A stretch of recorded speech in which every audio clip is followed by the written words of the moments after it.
Buenas tardes, hoy vamos a resolver el ejercicio práctico 3.5 de la guía de este año del 2020. El ejercicio dice hallar el baricentro de la figura sombreada. Antes de empezar con la resolución vamos a revisar algunos conceptos teóricos que vamos a utilizar. Según Timoshenko, el centro de gravedad de un cuerpo es aquel punto por el que pasa la resultante de la fuerza de gravedad independientemente de la posición del cuerpo en el espacio.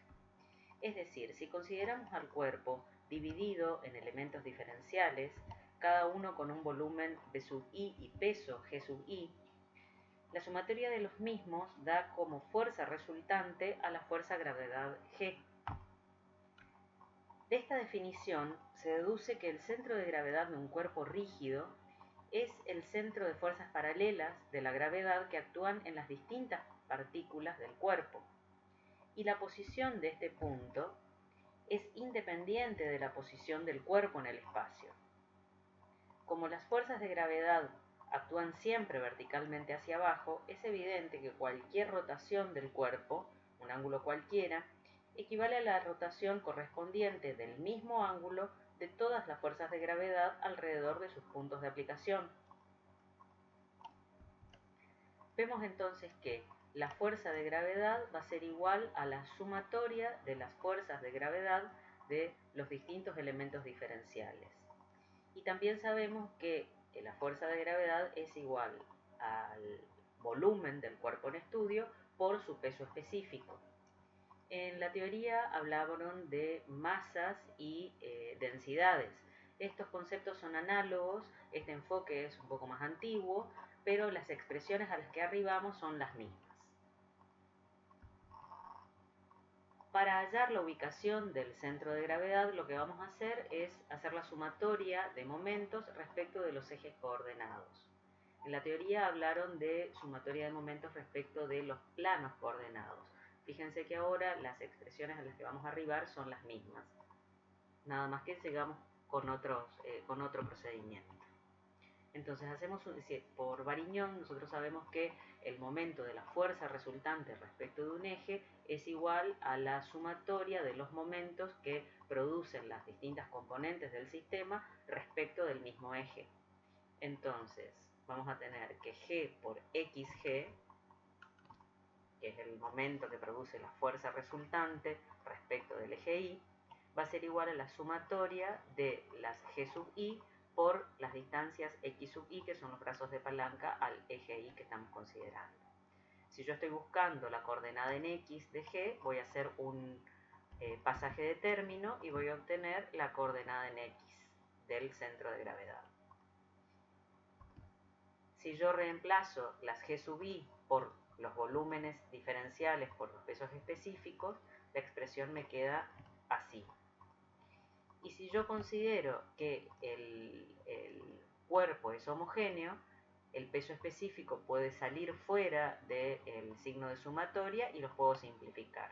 Y la expresión me queda así. De la misma manera voy a hallar el momento respecto del eje X. Voy a tener entonces la fuerza G por el brazo de palanca ahora al eje X es I sub G. Y voy a reemplazar G por el volumen del cuerpo por el peso específico. Igual que hoy, como estamos en presencia de cuerpos homogéneos, puedo simplificar los pesos específicos y la expresión para la coordenada en Y del baricentro me queda así. Ahora bien, yo con este sistema de fuerzas que es paralelo al eje Z, no puedo hallar la coordenada en Z porque justamente no se pone de manifiesto el brazo de palanca en Z. Entonces lo que voy a hacer es girar este sistema de fuerzas un ángulo igual a 90 grados, de manera tal de que pueda plantear una sumatoria de momentos tal que aparezcan los brazos de palanca en paralelos a Z. Entonces voy a plantear sumatoria de momentos respecto del eje Y. Y vamos a tener que el momento de la resultante respecto del eje Y es igual a G por Z sub G. Y en vez de poner G voy a poner el volumen por el peso específico. Entonces de esta manera puedo también simplificar los pesos específicos, que son cuerpos homogéneos, y la expresión de la coordenada en z me queda así. Es decir, que para cuerpos homogéneos yo puedo determinar el baricentro con estas expresiones. Para cuerpos homogéneos de espesor constante, las expresiones me quedan así, es decir, en vez del volumen voy a poner el espesor por las áreas de los elementos diferenciales que puedo reconocer en la figura. Entonces los espesores, al ser constantes, los puedo sacar fuera de los signos de sumatoria y puedo simplificarlos. Y las expresiones para hallar entonces el baricentro son las que indica la figura. Entonces, ahora sí podemos comenzar la resolución del ejercicio. La ubicación del baricentro es independiente del sistema de coordenadas, pero sus coordenadas cambian con respecto a cada sistema adoptado. Por eso, el sistema de ejes de referencia por lo general es dato del problema. En este ejercicio reconocemos tres figuras conocidas. Un rectángulo, al que vamos a llamar A1, un triángulo, que vamos a llamar A2, y un cuarto de círculo, que vamos a llamar A3. Supongamos que en los baricentros están ubicados vectores representativos de sus pesos, es decir, que son proporcionales a sus superficies parciales. Y vamos a suponer un sentido para las áreas llenas y el sentido contrario para las áreas vacías.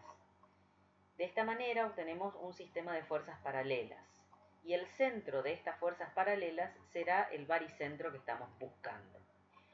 Acá yo omití aclarar. Hablamos de baricentro de figuras planas y de centros de gravedad cuando hablamos de cuerpos. Sabemos que cualquiera sea la dirección del sistema, el baricentro va a ser el mismo, ya que solo depende de la magnitud y de la posición relativa de las fuerzas componentes. Para hacer la resolución podemos trabajar o en el espacio o en el plano. En este caso vamos a trabajar en el espacio.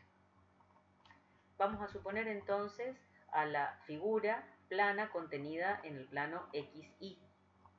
Entonces los vectores peso van a ser paralelos al eje Z. Entonces vamos a tener ese vector representativo del área A1, que es el rectángulo. Vamos a tener a A2, que va a ser el vector representativo del triángulo, y en A3 el vector representativo del cuarto de círculo.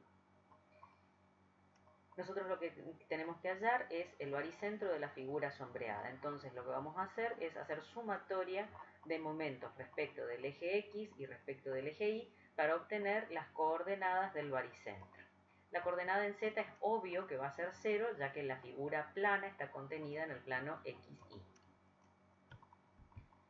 Vamos a utilizar para esto un cuadro resumen que va a tener toda la resolución del ejercicio ordenada en esta tabla. Entonces, vamos a ir analizando figura por figura. Primero vamos a analizar el rectángulo. Este rectángulo tiene de base 60 y la altura es 100. Entonces, la superficie va a ser igual al producto de A por B. Y las coordenadas de su baricentro van a estar dadas por la distancia x1 va a ser la mitad de B, es decir, x1 va a valer 30 e y1 va a valer 50. Estos valores los vamos a colocar en la tabla. Ahí tenemos la sección del área A1, que vale 100 por 60, 6000. X1, que dijimos que era 60 sobre 2, nos da 30. E y1, que nos da B sobre 2, que es 50. En esta tabla, fíjense que ponemos en la primera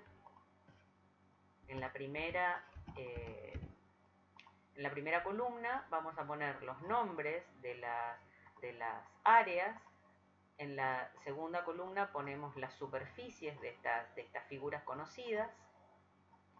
En estas dos columnas ponemos la ubicación del baricentro, y estas dos columnas son los momentos que producen respecto de los ejes coordenados. Entonces vamos a ver cómo hallamos esos términos. Nosotros vamos a utilizar la regla de la mano derecha y planteamos sumatoria de momentos respecto del eje Y. Respecto del eje Y, para encontrarse con el eje Y, A1 tiene sentido de giro contrario al considerado positivo. Entonces el producto de A1 por X1 va a tener signo negativo. Y para hacer sumatoria de momentos respecto de X, A1 tiene sentido de giro positivo. Entonces el producto de A1 por I1 va a tener signo positivo. Entonces ahí tenemos estos resultados. Este valor entonces es el producto de la superficie por la coordenada en X con signo negativo, por el sentido de giro considerando la regla de la mano derecha. Y en esta columna tenemos el producto de la sección por I1 y tiene signo positivo. Vamos ahora a la siguiente figura, que era el triángulo. Este triángulo tiene una base que vale 40 y una altura que vale 30. La superficie de este triángulo es base por altura sobre 2 y nos da 600. Ahora vamos a ver las coordenadas de su baricentro. Para esto miramos en tabla a ver dónde está el baricentro de esta figura, que es un triángulo isósceles. Según de tabla sabemos que el baricentro del triángulo está a 1/3 de su altura y a la mitad de la base. Entonces vamos a ver dónde quedaría el baricentro respecto de los ejes coordenados que propone el ejercicio. Entonces vamos a ver que X2 es la distancia desde el baricentro de la sección A2 al eje Y. Y va a estar dado por 60, que es el ancho de todo el rectángulo, menos esto, que es 1/3 de la altura del triángulo. Ahí entonces tenemos la coordenada en X de A2. Y la coordenada en Y va a estar dada por 60, que es la distancia hasta donde comienza el triángulo, más la mitad de su base, que es 40 dividido 2. Entonces ahí obtuve las dos coordenadas del baricentro de la sección A2. Entonces voy ordenando en mi tablita la sección del triángulo y las coordenadas en X y en Y. Vamos ahora a ver los términos de los momentos respecto de los ejes coordenados. Entonces, según la regla de la mano derecha, A2 produce momento positivo. Entonces, A2 por X2 va a ser positivo. Y respecto del eje X, vemos que A2 por I2 va a tener sentido de giro negativo. Entonces, estos términos tienen los signos que vimos recién. Y vemos que resultan de multiplicar esta columna por esta columna y va acá.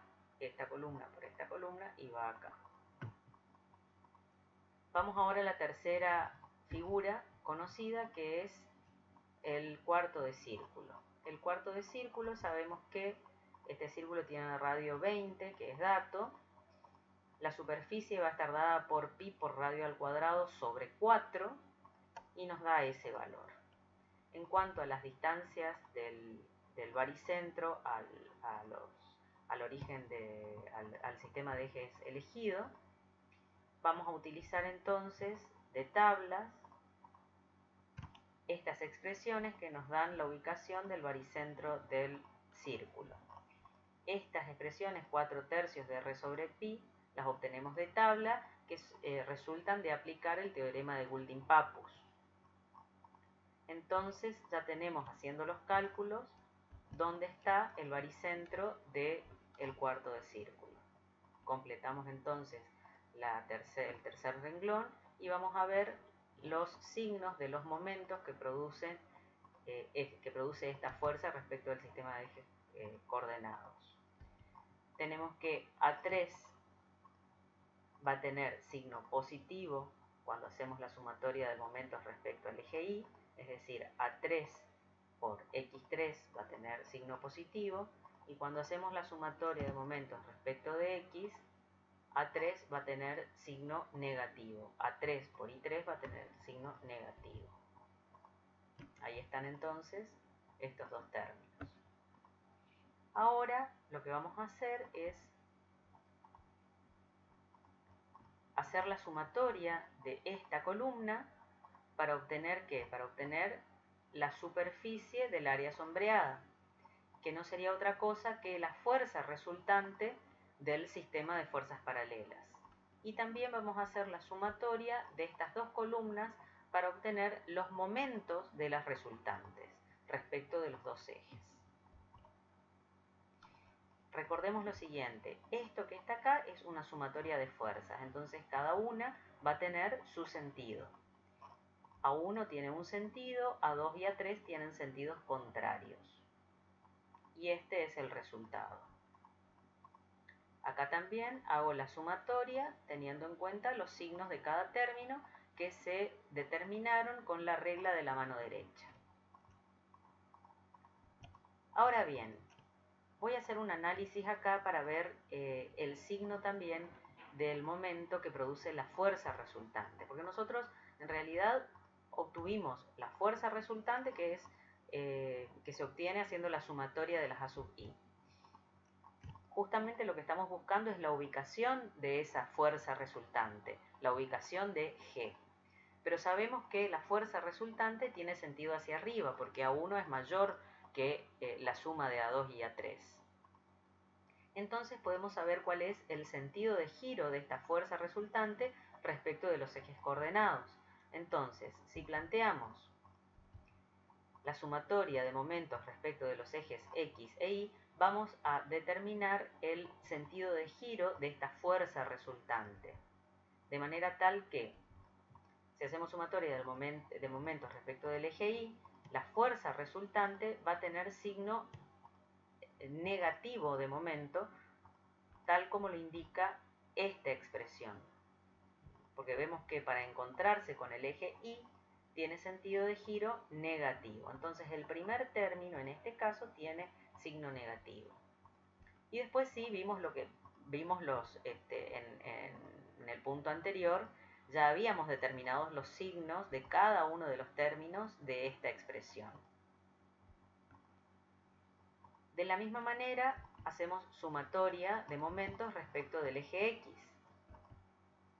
Y en este caso, la fuerza resultante va a tener signo positivo de momento de acuerdo a la regla de la mano derecha. Entonces, este término nos queda así como se indica acá, con signo positivo. Los signos de estos términos ya los habíamos visto.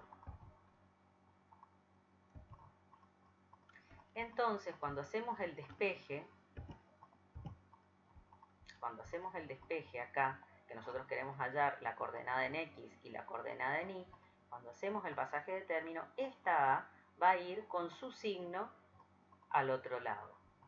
Y esta A también. Es decir, las expresiones nos quedan así. Es decir, XG va a ser igual a la sumatoria de los A sub I por los X sub I, que obtuvimos en la tabla acá, en esta columna, sobre la fuerza resultante. Este signo menos se corresponde entonces con el momento que produce la resultante respecto del eje Y. Y de la misma manera procedemos para la coordenada en Y, haciendo el cociente entre este valor y este valor. De ahí entonces obtenemos las coordenadas del baricentro que estábamos buscando. Esta otra manera de resolver el problema es trabajar en el plano y los resultados son idénticos. ¿Cómo sería entonces? Tenemos la figura sombreada y vamos a colocar las fuerzas representativas de cada una de las áreas parciales conocidas paralelas a uno de los ejes y vamos a trabajar en dos dimensiones.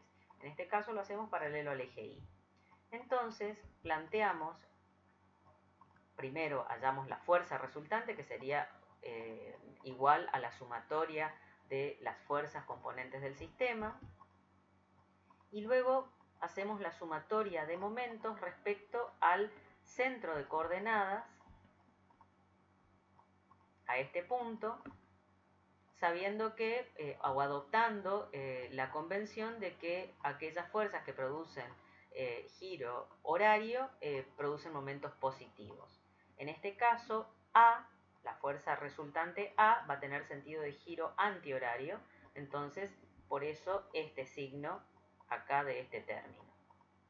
Y la fuerza A1 también tiene sentido de giro